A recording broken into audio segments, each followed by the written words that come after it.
Okay, this time gagamitin naman natin yung checklist after the top-down analysis and yung journal natin. After na mag-journal ako. So the checklist is for April 25. So today is 26. I-update ko na siya. Check the market structure. Market structure from bullish, bearish. From bearish on a 1 hour time frame. Ayan.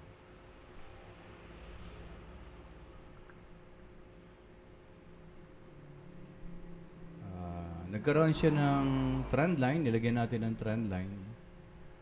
So yan, yung trend line. Na-break yung trend line na yan. And at the moment, nagpo-pull back siya. So, internal structure is bullish. Nagkaroon ng internal structure na bullish. Yan siya. Yan. Yan. Mapansin nyo, may choke. And then there is a break-up structure. Ayan. So, ibig sabihin, yung break-up structure na yan is continuation ng trend. Anong trend? Itong internal structures na uptrend.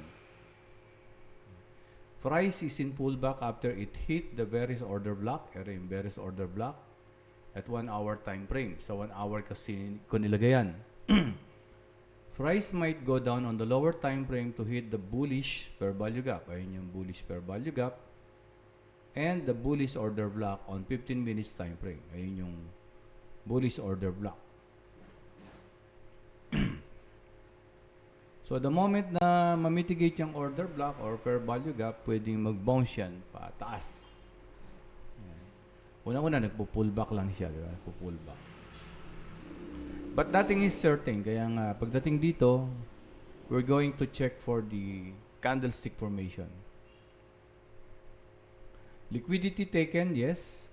When price approaching the trend line, yung tina-approach yung trend line na to, when the price approaching the trend line, there are many resting liquidity above the trend line. Mga stop losses. Mga nag-sell.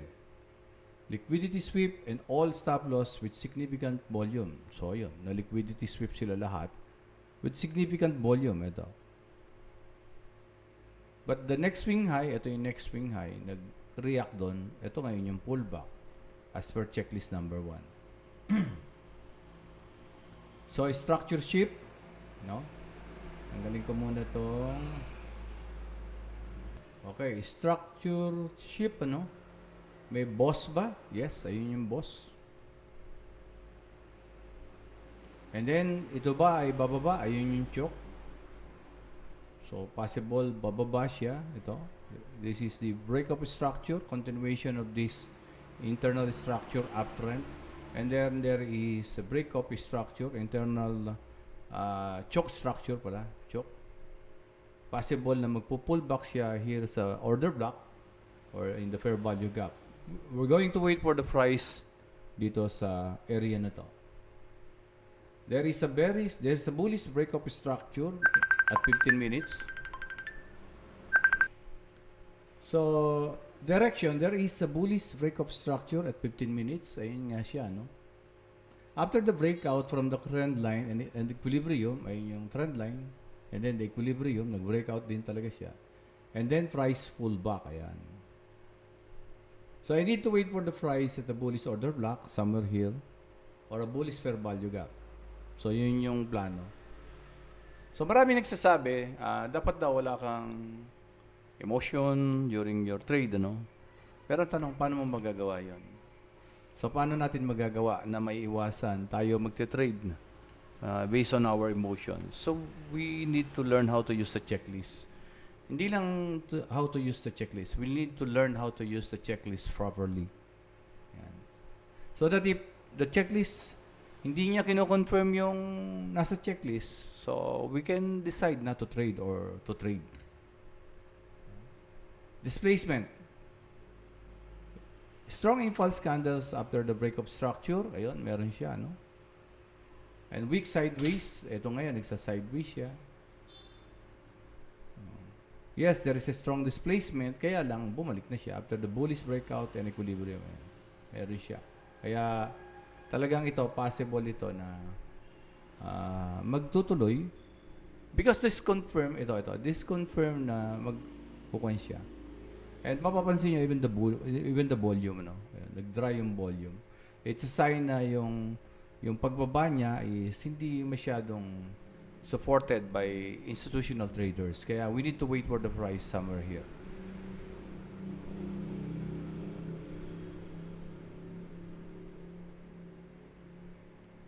Entry zone is, ang entry zone natin, maybe the order block or the fair value gap. Yan. So, ito yung pinakauna. Kung mabutas ito, we have another one, the displacement, the discount zone. Yan, discount zone. And kung talagang mabutas pa rin ito, pwede dito magkaroon ng liquidity sweep. Yan. Kasi pwede talagang mag-sideways pa rin naman. Yan, pwede pa rin naman. Kaya lang, if nandito na nga yung price, anong gagawin natin? So, pag nandito na sa possible entry zone, so I need to wait for the price at around 4,700, yung psychological level, ano? Bullish order block or below the fair value gap. Yan. Yan muna bago ko dito magplano. Dito muna. Kung magkaroon dito ng tinatawag na rejection, yan, and then a bullish engulfing, so pwede ka diyan mag-entry or wait for a little pullback and then mag-entry ka, TP dito. Kasi we don't know kung didiretso or baka babalik. We don't know. We don't know. So, kaya lower your expectation, sabi nga. That is, if that is the case, ilan pips ba yan? Ano? Halimbawa, from this, let's say from here. Ayun. So, meron kang, ayun, 200 pips, 260 pips halos. Laki na yan, kung target mo, kung lang naman, ano? 20 pips, 30 pips, yan. Mga ganun. Maging consistent. So, that is the plan, ano? Wait for the price at the order block or fair value gap. If mabutas yan, wait for the price dito naman sa tinatawag nating discount zone. So, once na nandun na, anong hihintayin ko? The retest confirmation. Once price retests the order block, dito, I'll wait for the bullish rejection and bullish confirmation and bullish engulfing if there is any. Kung wala, no trade. Yun yung pinakawan. Entry condition, there must be a clear reactions in the zone. Dun dito dapat. Hindi dito sa mga malayo. No? Confluences, check the stochastic. Let's say ito, paplano kang mag-buy, wait for the stochastic. Kung yung stochastic buy is from oversold, nag-cross na sa 20, yung ganon.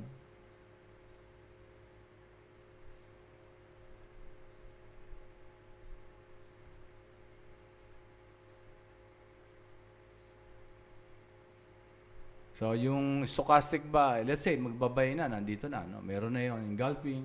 So, another confluences, kung yung stochastic ba ay nag-bounce na at nag-cross na doon sa 20 something. Yan. And then, what else? RSI, kung nag-RSI, or volume. Volume. So, volume, mas nakikita ko yung volume during the market session ng London and New York, yung overlapping na yun. So, wait for the volume, katulad nito.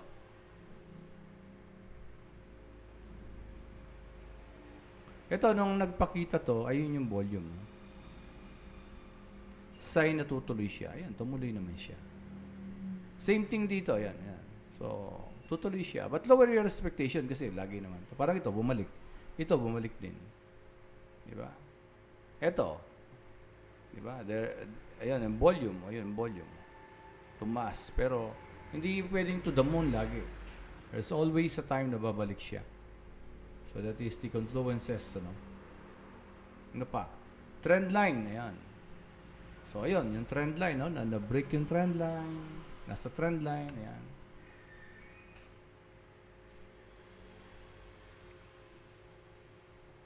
Ito yung swing high, trend line, na-break na yan. So, possible pullback ito. At ang pinakakuan nga dito, tulad nito, lower low.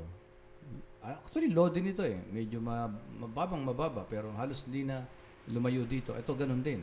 So parang umiikot yung price. Parang umiikot yung price. Ano? So kung babalikan natin yung weekly, ba't umiikot yung price? Because the weekly, yung weekly price action natin, di ba? From higher high, higher high, higher high, another high but lower high. Low, almost, eto na yung lower low nung nakaraang linggo. And it closes below the open. Hindi katulad nito, talagang bullish. So there is a sign na magre-reverse yung market, but there is a chance talaga na magpo-pull back somewhere kung saan siya nag-breakdown itong last week candlestick na to. Makikita lang natin yan on the lower time frame. So makikita natin, ito siya, halos dito siya nag-umpisang mag-breakdown. Yan. Ito, yan. So kung magpipibo tayo, saan ba pwedeng bumalik? Posibleng bumalik. Ayan, somewhere here, ayan, somewhere here. Somewhere for 800. For 800, possible yan. So possible na gaganon. And then tsaka po lang, di ba? Possible the following week is magre-retrace bago mag-resume ng kanyang pagbaba sa mga susunod na linggo.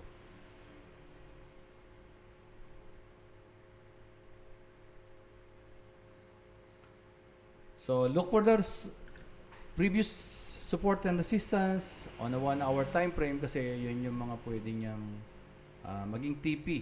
Yan. So nito, yung mga, ayan, high, lower high, lower high, lower high. Mga possible yan na dyan magre-react yung market. Possible yan na ganyan. Yan. Kaya pag palapit na doon sa mga support and resistance na yon, resistance for example, TP na muna. Then wait for the pullback and wait for the opportunity to buy. But then again, this is just if there is a trend line na magiging kwan, ilagay nyo ng trend line.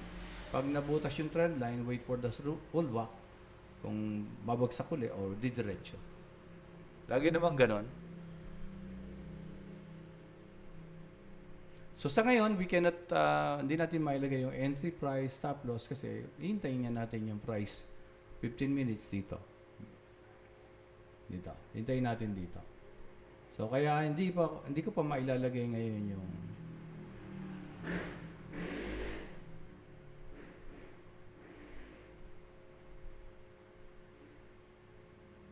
saan ba? Nawala na yung kwan. Text.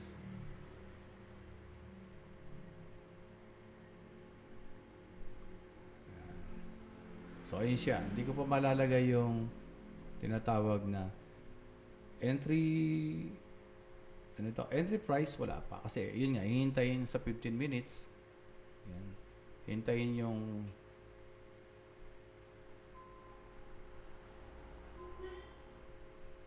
layo. Ito. Masyadong malayo. Ayan.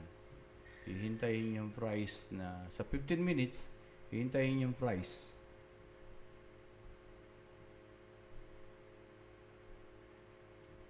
Sa una, malilito kayo, dito, lalo na dito. Sa pag-aayos niyan, ayan. So, since ang plano ay hintayin ito, price dito, ayan, hintayin dito. So, dun ko palang mailalagay ngayon yung entry price. Ayan. Stop loss and take profit. Risk management, 0.01. News, check-in din yung news bukas. And then, pagka ito, dapat nandito. Hindi pwedeng naiwan ka na or mapombo ka. So, always set your stop loss, hanggat maaari. And all conditions must be completed bago nyo pasukin yung trade na to. Last Thursday and Friday, with the use of this checklist, na-save ko at wala akong losses nung nakaraang 2 araw na yun. I hope we can continue using this checklist to avoid emotional trade na ginagawa natin previously. Thank you.